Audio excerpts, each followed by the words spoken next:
नमस्कार, मैं हूँ आकृति पांडे, कंसल्टेंट साइकोलॉजिस्ट। देखिए मैम,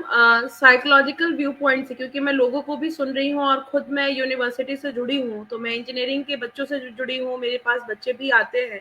तो मैं सबको देख रही हूँ। और क्योंकि एक मनोवैज्ञानिक होने के नाते मेरा द्विपक्षीय ऑब्जर्वेशन होता है कि मैं कैसे किसी चीज़ को ऑब्जर्व करूँगी। बेशक कोविड के बाद से, जैसा मैम आपने बोला कि कोविड के बाद से ये चीजें बहुत तेजी से बढ़ रही हैं, और जो तादाद है दिन प्रतिदिन बढ़ती जा रही है, और युवाओं में ये बहुत ज्यादा बढ़ती जा रही है। तो जो मैं समझ रही हूँ, जो मैंने ऑब्जर्वेशन अपने क्लिनिक के अंदर किया और जो मैं लोगों से मिल रही हूँ, इसमें हो क्या रहा है कि एक तो कि इनकी बातचीत, जैसा आपने पहले भी बोला कि बात करने की प्रवृत्ति खत्म हो गई है, एकीकरण हो गया है, हम आइसोलेट हो गए हैं। और आइसोलेशन एक डिसऑर्डर से ही आया था, लेकिन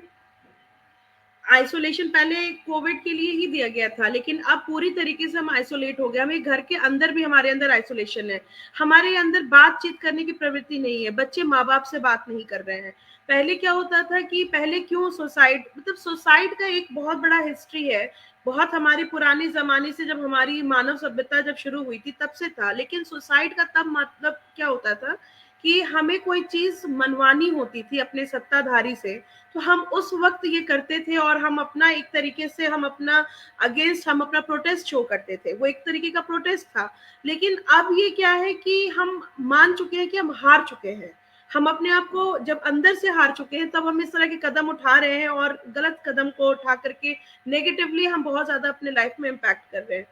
पहले की चीजें क्या थी, जब कोविड के पहले से, कि घर के अंदर पेरेंट्स शाम के टाइम पे बात होते थे, शाम के चाय पे चर्चा होती थी,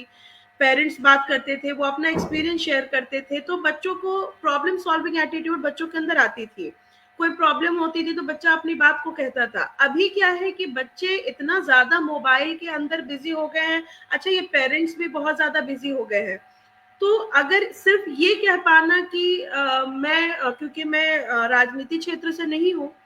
और मैं बच्चों के साथ मैं भी जुड़ी हुई हूँ, तो मैं सिर्फ सिस्टम को ब्लेम करना मैं नहीं समझूंगी, क्योंकि मैं देख रही हूँ कि बच्चों के अंदर भी प्रोक्रेस्टिनेशन का बहुत पद्धति चल रहा है। तो समय रहते वक्त में उस वक्त ये अच्छी पढ़ाई नहीं करते, दूसरा अपने पेरेंट्स से बात नहीं करते, इनके पास फ्रेंड्स भी नहीं है, ये पूरा पूरा टाइम फोन के ऊपर, गैजेट्स के ऊपर, महंगी महंगी रिसोर्सेज के ऊपर ये टाइम वेस्ट करते हैं, बहुत अच्छी ढंग से पढ़ाई नहीं करते हैं। और बस ये हवाला देकर कि आगे, मतलब मैं मैम पूजा मैम, मैं आपको किसी भी तरीके से वो नहीं कर रही हूँ कि मैं किसी के भी मैं पर्सनल में कमेंट नहीं कर रही हूँ, एक जो मेरी रीडिंग है उसके उस पर है कि बच्चे समय रहते अपना समय बहुत बर्बाद कर रहे हैं, बात करने की प्रवृत्ति इनकी है नहीं, और बहुत शेखी बगाड़ने का काम करने लगते हैं, और जब वो एंड ऑफ द डे जब वो चीजें पूरी नहीं हो पाती है, तब इनको लगता है कि अब इनका इनका ईगो बहुत हर्ट होने लगा है हर एक बात पे।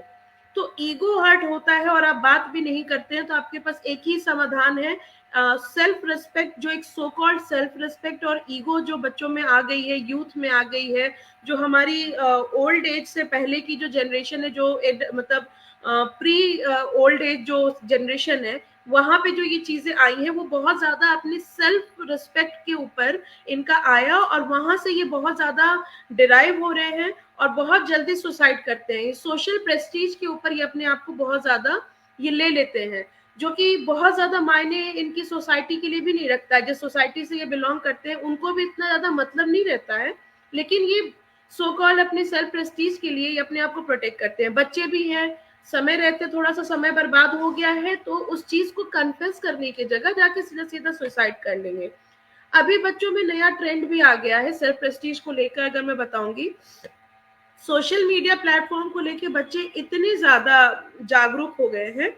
कि सोशल मीडिया प्लेटफॉर्म पे इनके रिलेशनशिप भी डेवलप हो जाते हैं। अगर इनका रिलेशनशिप जिन पर्सन से है, अगर उन्होंने इनका पोस्ट डिसलाइक कर दिया, किसी इनके जिनको ये पसंद नहीं करते उनको लाइक कर दिया, फॉलो कर दिया, उनके उस पर कमेंट कर दिया, उनके पोस्ट पे हार्ट बना दिया, ये भी इनके लिए इनकी प्रेस्टीज को इतनी हार्म कर दे रही है कि यहाँ से भी बच्चे सुसाइड कर ले रहे हैं। तो अभी अगर हम लोग अगर ऑन द होल अगर देखें, तो किसी एक पर्टिकुलर पॉइंट को अगर किसी उसको ना करते हुए, तो हम अगर मेरी समझ से सेल्फ प्रेस्टीज बहुत ज्यादा हो गई है, जिसकी बहुत ज्यादा वैल्यू नहीं है। अगर इसको बात किया जाए तो इस सो कॉल्ड प्रेस्टीज को अगर हम लोग टैकल कर सकते हैं, ऐसा भी ये बहुत बुरी चीज नहीं है। अभी भी प्रेस्टीज सभी की होती है, सभी को होना चाहिए। समाज में रहने के लिए आपका एक आवरण होना चाहिए, बाह्य आवरण सबका होता है। तो इस बाह्य आवरण को बहुत ज्यादा अपने ऊपर हावी नहीं होने देने से इन चीजों को रोका जा सकता है। और बात करना तो बहुत जरूरी है। घरों के अंदर बात करना ही बंद हो गया है। हम अपने रिश्तेदारों से बात करना बंद कर चुके हैं, बच्चे पेरेंट्स से बात करने बंद कर चुके हैं, हॉस्टल में जा रहे हैं तो अपने पेरेंट्स से नहीं बात कर रहे हैं। अगर हम बात करें तो शायद हमारे पेरेंट्स, क्योंकि उनको एक उम्र का तजुर्बा है, बच्चों को उतना तजुर्बा नहीं होता है, तो वो तजुर्बे शायद वहां बहुत काम आएंगे। और ना काम आए तो कम से कम एक गार्जियन जो होता है, जो माता पिता होते हैं, तो ना अगर अपने स्तर से सुलझा पाए तो वो और दो चार लोगों की मदद से जरूर उस चीज को सुलझाने की कोशिश करेंगे। फिर एक बात ये भी आई थी लोन की। तो लोन चीजें लेना बहुत बड़ी बात नहीं है, लेकिन मैंने देखा है कि अगर किसी ने लोन ले लिया है तो लोन लेने वाला व्यक्ति जितना परेशान होता है उससे कहीं ज्यादा लोन मांगने वाले लोग ज्यादा परेशान करने लगते हैं। तो वो इतना ज्यादा, मैंने कुछ टाइम पहले मैंने देखा है कुछ बच्चों को कि जिन्होंने ये छोटे मोटे एप्स आ रहे हैं जिसके थ्रू उन्होंने लोन लिया। अब उनके पैसे निकालने के जो तरीके हैं, जो एप्स हैं,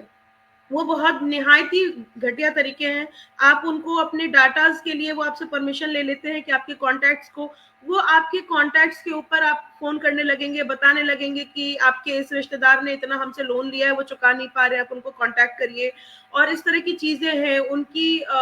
फोटोज को मॉर्फ की जाती है, उनके सोशल मीडिया प्लेटफॉर्म्स के पिक्चर्स को यूज की जाती है, तरह तरह की चीजें। तो लोन लेना ही नहीं है कि लोन की वजह से लोग सुसाइड कर रहे हैं। उसके पीछे का भी देखिए कि किस तरीके का मेंटल हरासमेंट उस व्यक्ति को दिया गया, कि उसके कॉन्टैक्ट्स को बताया गया। सपोज दैट अगर मैंने लोन लिया तो जब तक ये मेरे तक है तब तक तो मुझे ठीक लगेगा, मैं अपने काम को कर भी लूंगी, शायद समय से उस लोन को चुका भी दूंगी। लेकिन यही बात अगर मेरे रहने वाले अगल बगल, मेरे पड़ोसी, मेरे रिश्तेदारों तक अगर ये बात चली जाती है, और मैं जब भी मिलूं या ना भी मिलूं, लोग मुझे अगर मॉक करें, अगर मुझे पोक करें कि आपने इतना लोन लिया, आपको इतनी क्या जरूरत है, आप तो इतना अच्छा कमा रही है, तो शायद ये कहीं ना कहीं मेरे स्वाभिमान को ठेस पहुंचेगी।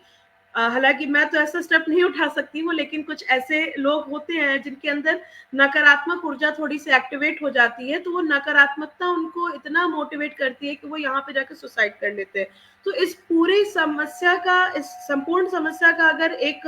मनोवैज्ञानिक दृष्टिकोण अगर मैं देखूं, तो बात करने से बहुत समाधान निकलता है, और बात करने से इसका समाधान निकल सकता है। अगर हम लोग बात करें अतुल सुभाष, जिन्होंने ये आत्महत्या की है अपनी पत्नी के लिए, अगर देखा जाए इस पूरे मुद्दे को, तो ये बहुत बड़ा मुद्दा नहीं था। महज एक पति पत्नी का रिश्ता था जो कि घर के अंदर ही सुलझ जाना चाहिए था, या तो अपने आप से सुलझ जाता या गार्जियन का इंटरफेरेंस करके इसको सुलझाया जा सकता था। लेकिन इसमें जो उनकी पत्नी थी, उनका भी जो रवैया था उनके घर वालों का, वो बहुत अच्छा नहीं रहा। कई जगहों पे होते हैं कि पेरेंट्स, अगर प्रॉब्लम आती है तो पेरेंट्स बच्चों के साथ ही खड़े हो जाते हैं। प्रॉब्लम को सॉल्व करने की जगह वो अपने बच्चों का पक्ष लेके खड़े हो जाते हैं। तो वो करके, और उसमें उन्होंने बच्ची के हर एक बात को सपोर्ट किया, और उसको समझाने की जगह उसको हर तरीके से मोटिवेट किया। और मोटिवेशन में सॉरी, मोटिवेशन में कहीं ना कहीं उस इंजीनियर के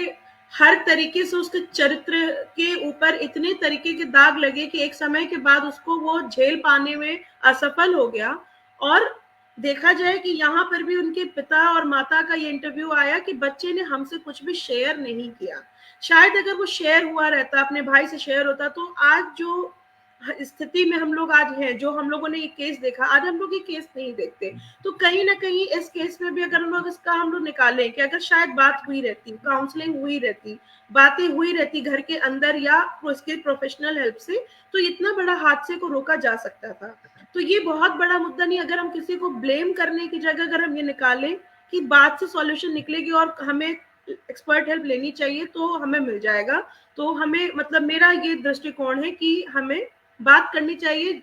किसी को ब्लेम करे बगैर, क्योंकि हर आदमी अपने हिसाब से, अगर वो सिस्टम हो या कोई भी हो, तो सबका अपना एक नीति है। और हमें मैं बहुत राजनीतिक उस पे नहीं होना, तो मैं ऐसे बैकग्राउंड से हूँ ना, मैं इसमें बहुत समझ रखती हूँ, तो मुझे लगता है कि बात करके हल समस्या का हाँ समाधान क्योंकि निकल मैं